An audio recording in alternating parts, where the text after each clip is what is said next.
All right, it is a busy morning turned into afternoon of 49ers news. Good thing I'm in the office here at the San Francisco Standard because this is where we can deliver the news from. Article came out today, State of the 49ers Special Teams Unit.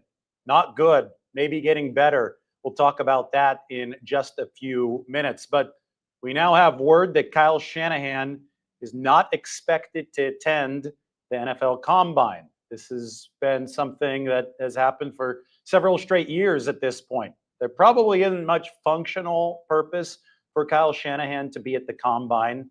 I think a lot of people still, fan speaking, would like to see him there. But even despite the longer break between the end of the 49ers season and the upcoming event in Indianapolis, Kyle Shanahan is not likely to be there next week. John Lynch will be there next week, and he's going to speak Wednesday at the Combine. But Kyle conducts a lot of the interviews virtually. The 49ers set up a hotel room at the JW Marriott in Indianapolis. Players come up to the hotel room to interview with team brass. It's obviously more focused on the scouting department at the NFL Combine. The coaching staff tunes into these interviews via Zoom. And then the much more firm indicators of who the 49ers are interested in, since the Combine's more of a car wash kind of setup, the more firm indicator of who the 49ers are interested in comes through the 30 visits. Teams are allowed 30 visits of players to the actual team facility. Kyle Shanahan is obviously in attendance for those. It is no secret that Kyle Shanahan hates the NFL Combine. I'm not the biggest fan of the event either. It's more of a networking event. Kyle Shanahan, he's true to himself. He's a football guy. He likes looking at the X's and O's. He'd rather be in his office watching tape of the prospects than out at a networking event in Indianapolis. Sean McVay has not attended the Combine in recent years. I mean, the entire Shanahan coaching tree's become a little bit of a thing to not attend the Combine. Leave that to the scouting department. That obviously is headed by the general manager, John Lynch. He is going to be at the NFL Combine. Shanahan hasn't been since, I want to say, 2000, maybe 2020. That's the Combine I didn't attend. That was right before the entire world shut down. I know Shanahan was there in 2019. I still remember him there in 2018. 2018 was the first time I had seen Kyle Shanahan with a beard. Bearded Kyle Shanahan shows up after the season doing his interview. But shortly thereafter, Kyle Shanahan stopped attending the NFL Combine. It's only been Lynch as an interviewed representative. I actually did talk to Adam Peters there in 2018, but I was still back when Kyle Shanahan went to the Combine. It was Lynch from probably the 2019-2020 season onward who has been the 49ers representative there, and it's going to be only Lynch who is available for interviews this season at the NFL Combine. So that's the latest update on the 49ers coaching staff. As far as people who are still on the coaching staff, we have news this morning that Brandon Staley has officially been hired as the Saints defensive coordinator. So this has been in the works for a while, and we knew that Brandon Staley wasn't returning to the 49ers for a while. People wondered about this because Staley was a candidate, an interviewed candidate, to be the 49ers' next defensive coordinator, the successor to Nick Sorensen. But Robert Saleh was quite obviously the 49ers' favorite. Kyle Shanahan wanted to go back to the origins of this defense, and he went back to literally the first defensive coordinator that he hired for the 49ers, who was with the team from 2017 to 2020, and Robert Saleh. Robert Saleh runs a 4-3 cover 3 base. Brandon Staley, the 49ers brought him in to diversify and evolve the defense. He actually is a product of the Vic Fangio 3, meaning he runs a 3-4 quarters coverage base. The 49ers felt that they needed that experience and that ability to evolve with a young, inexperienced defensive coordinator, Nick Sorensen, this past year. They obviously do not think they need as much of that moving forward since Robert Saleh, the sheriff is back in town with Robert Saleh. They believe that they have the necessary experience in position, and that experience is tied to what this team has historically done defensively. They don't think that they need experienced outside differentiating voices anymore. So it was never expected that Brandon Staley would stay aboard, even if he did a good job with the team's defensive backs this past season. And finally, now he's been officially hired. It is a promotion for Brandon Staley. He's back in a DC role with the New Orleans Saints. Kellen Moore, the head coach of the Saints, was actually Brandon Staley's offensive coordinator back when Staley was the head coach of the Chargers. So now the roles have reversed. Staley is going to be working under Moore instead of the other way around. For all that we know, Brandon Staley is a really good defensive coordinator. He's had that job once at the NFL level. It was in 2020 with the Rams, and the Rams finished as the #1 defense in football.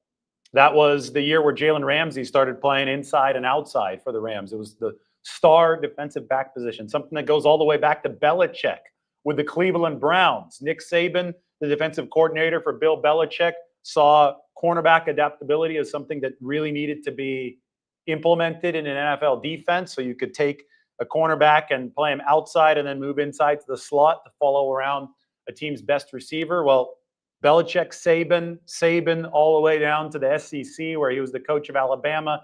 Kirby Smart picked it up from Nick Saban. Kirby Smart, the head coach of Georgia.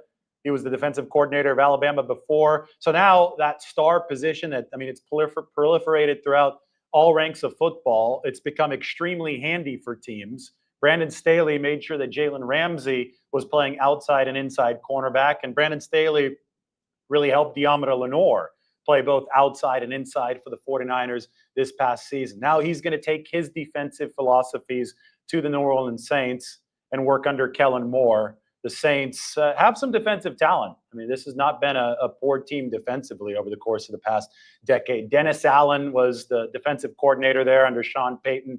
Then he turned into the head coach. The entire staff was fired after this past season.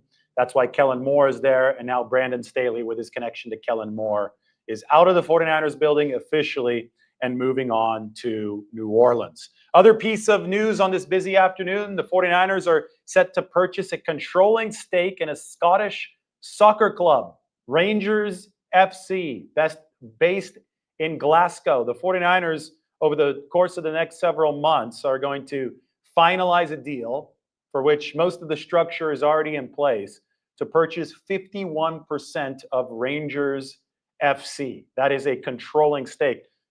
In the meantime, the 49ers are interested in selling 10% of their own team to an outside investor. That is not a controlling stake. You are required by NFL rules to own at least 30% of a team to have team control. So in essence, what the 49ers are looking to do is raise capital, raise some cash. It is a fundraising opportunity. The valuation that they want to sell the 10% at is a $9 billion overall valuation. That means $900 million for 10%. So there's a chance that the 49ers in the not too distant future will be walking around with $900 million of cash in their pockets. And they could probably turn that around to buy a 51% stake in Rangers FC. This is the second soccer investment that the 49ers are set to make. Since 2018, they've been big-time investors in Leeds United. That is an English football club. They are now 100% controlling owners of Leeds United. That investment has grown over time. So they obviously see a good business angle in European football, otherwise known as soccer. And now they're moving to the Scottish League, from the English League to the Scottish League. 100% in Leeds United, now moving up to Rangers FC. And that's going to be a 51% stake, which would be controlling interest for the 49ers. This, when you combine this, obviously a money-making opportunity, 49ers wouldn't be able to do this without there being a potential positive financial outlook. They wouldn't be interested in doing this without a positive financial outlook. So when you combine this and the potential money-making opportunity in English football, with the fact that the 49ers see a capital raising opportunity on the home front through the $9 billion valuation and the sale of 10% of the team, our big takeaway is that professional sports worldwide are booming. It's good business to be in. But two, the 49ers can attain a lot more financial flexibility if they have more cash on hand. So you generate cash and you generate equity through your purchases abroad. But then if you sell 10% of your booming investment of yourself, right, and with the 49ers themselves, if you can sell 10% of that for $900 million, well, you potentially have a lot more spending flexibility on the salary cap, because we know that the way that the salary cap works in the NFL is guaranteed money, signing bonus, option bonus money is prorated up against the cap. So if you're willing to fork over cash, like the 49ers have been, and the 49ers will have to continue to do to surf the wave of the rising salary cap, if you're willing to fork over that guaranteed cash, then you could prorate the cap hits into the future. You could stretch them out like an accordion in a way that surfs the wave of the rising salary cap. We've talked so much about this on articles for the San Francisco Standard. We could talk a little bit more about it again. For now, we can look at the state of the special teams for San Francisco, because that's what I wrote about today on the Standard, and then maybe we could move over to some of the financial discussions that we've had over the course of the past several years, and especially now over the course of the past couple months as Brock Purdy has become eligible for his new contract. Here's a look at the state of the 49ers special teams unit. It is up on the San Francisco Standard, and the headline, I didn't write it. My editor, Brady, did a great job with it. He's somewhere back there in the office. The 49ers don't screw it up mentality has done exactly that. 49ers don't screw it up mentality has screwed things up on special teams. I mean, it is staggering how bad they were on special teams in 2024. We're going to have this stretch across the whole screen because it is that horrific. Red is bad, blue is good. These are NFL ranks out of 32 teams. So you could see that there's a little bit of blue back in 2021. That's a season that ended with the 49ers replacing their special teams coordinator, by the way, because they finished ranked number 24 overall EPA. They've had a smattering of blue, which is good in 2022 and 2023. Look where 2024 ended up for the 49ers special teams unit. I mean, this is downright ugly for San Francisco. Downright terrible for the 49ers. 29 in field goals, number 29 out of 32 teams in punt and punt coverage, number 28 out of 32 teams in kickoff and kick coverage, number 31 in kick returns, number 23 in punt returning, and then dead last, number 32 overall. I pulled no punches in this article on the San Francisco Standard. I mean, we talk about Jake Moody. That's obviously the main point of blame that the 49ers want to, and their fans want to find. But when we talk about kick coverage, I have to find my favorite line of the whole article because I think that really illustrates where the 49ers were terrible. It's about a couple kickers getting hurt on kick coverage. Here we are. This is the operative line of 49ers special teams in 2024. Then there's the ongoing case of abysmal coverage and return units. The 49ers haven't returned a punt for a touchdown since 2011, Jim Harbaugh's first season as coach. They haven't taken a kickoff or a score since 2018, Coach Kyle Shanahan's second season in charge. And their coverage was bad enough to get two kickers injured in the span of 5 days in 2024. Yes, that actually happened. The 49ers had to go through 3 kickers in the 2024 season because 2 kickers were injured on kick coverage in the span of just 5 days. It was Jake Moody getting run over by DJ Dallas against Arizona on that hot Sunday afternoon at Levi Stadium. And then 5 days later, Thursday night in Seattle, Matthew Wright got hurt, and that led to Anders Carlson. So Moody actually opened the season 14 of 15 on field goals. That was good. 49ers would have taken that. I mean, if you extrapolate that over 2 halves of a season, that's what? That's 28 out of 30. That's a really good percentage of 90%. But he finished 11 of 20 after the high ankle sprain, which happened when he had to make a tackle on kick coverage. So it was not an ideal kick from Jake Moody, and it definitely wasn't ideal coverage for the 49ers.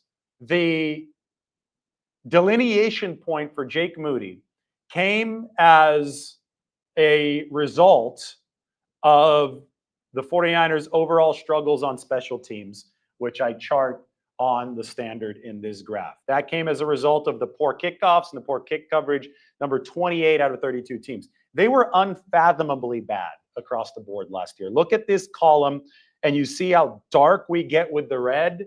It's insane. My main thing, though, for San Francisco is that, yes, they've hired Brant Boyer. Beautiful illustration here by Clay Roddery. That's Brant Boyer. Obviously, don't have a picture of this yet because he just got hired after they fired Brian Schneider. But they hired a new special teams coordinator who's had success in his career. But I don't think that's enough for the 49ers to turn around this ghastly performance. I think they've got to have a big-time mentality adjustment for special teams that starts from the top, that starts with Kyle Shanahan. Brant Boyer is not going to have the lone ability to call a fake punt, for example. And to me, this right here might be the most staggering statistic of all when it comes to the 49ers and special teams. They have not called a fake punt since 2014. The SF Data Niners does such a great job with the numbers, charted this beautifully. These are the amount of fake punts called by each team over the course of the past 15 seasons since 2010. You can see the 49ers right here. I could even zoom in on them. This is the 2014 season. In 2015, they called one. In 2016, they called one. Or actually, this goes back to 2010. Yeah. So hold on. 2010, the 49ers didn't call a single fake punt. 2011, they called one. 2012, they called one. 2013, they called one. 2014, they called one. They were riding along here at about one fake punt per season. But now we head to the zeros. 2015, 2016, 2017, 2018, 2019, 2020, 2021, 2022, 2023, 2024. The 49ers have not called a fake punt since 2014, since Jim Harbaugh was the coach. That is the longest such drought in the NFL. Even the Eagles, who have only called two fake punts since 2010, they called one last season in 2023. So even Philadelphia has decided that, okay, we need a fake punt. At some point, they decided that they needed to push the envelope in that regard. Look at all the other teams calling fake punts. Now, the 49ers, their new coordinator, Brant Boyer, this is the Jets. He was with them from 2016 to 2024. He has called 9 fake punts in his special teams coordinating career, including 6 over the past 3 seasons. You can see it with the Jets, 2, 3, and 1. That's 6. This is the Jets right here. I just had to zoom in for you over the course of the past 3 seasons. Now, the thing is that Brant Boyer is not going to be able to call a fake punt for the 49ers unless Kyle Shanahan okays it. And I think that the fact that the 49ers have been so poor on special teams, regardless of who's been the coordinator, because Brian Schneider was a respected coordinator in his 10 years with Seattle. Richard Hightower coached a top 5 special teams unit for the Bears this past year. I think it starts with the mentality from the top down. If you're not willing to take any risks with special teams, you are not broadcasting a willingness to win the game with special teams, which I think is important if it's going to come to that unit actually making a positive difference. You can't have a don't screw it up mentality. You have in this league where the margins are so thin, you have to have go win us at the game. Why not? Why can't special teams enter a game with a let's win this team the game mentality? That shouldn't take away from your offense. It shouldn't take away from your defense. And in an ideal world, you won't need the special teams to win the game. But in case you do need them, they'll be there to do it if there's some aggressiveness behind the mentality with which you approach special teams. And, it's a shoot for the stars, land on the clouds type of thing. At least they won't be there to screw things up, which they have been for the 49ers, especially this past season. The most staggering stat is that the 49ers special teams lost 64 expected points in the 2000 season. The 49ers point differential was like minus 30 or minus 40. So literally the difference between a positive overall point differential and a negative overall point differential was special teams. Anyway, I, again, hold no punches. I write all about what the 49ers need to do to improve from the special teams perspective. That is up on the San Francisco Standard. Office for the Standard is behind me, and the 49ers, and they put the article up on the big screen. It was pretty neat. I saw it and I was like, wow, that the illustration series for the state of the 49ers, what is it? I guess it's an 8-part series. It's an anthology. But the illustrations for the 8-part anthology, State of the 49ers, have been epic. Clay Gerardi really did a great job with these. You can see all of them right here. The Brock Purdy one, where we talk about, yes, a win-win contract is possible.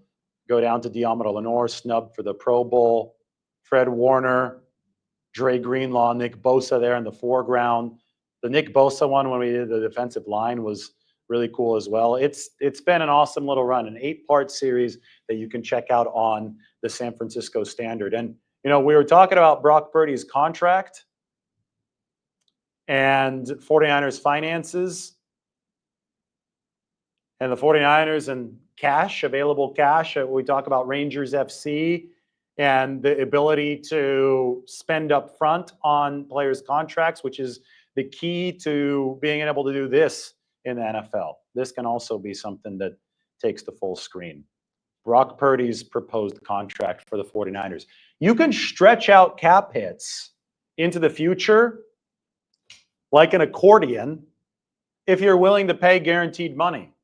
So the more money that you have on hand, and this all ties back into the 49ers and the sale of $900 million, that's what they're looking for. That's what they're interested in selling the 10% for. More cash on hand allows you to give out bigger signing bonuses. Bigger signing bonuses mean lower cap hits in the near term. That's how you financially navigate the NFL these days. Teams with a lot of cash to spend have an advantage when it comes to the salary cap. All right, that is the state of the 49ers, special teams. That's your update. Kyle Shanahan will not be at the NFL Combine. I explained why. Everybody, thanks for watching. Time for me to hit the road. We will see you soon.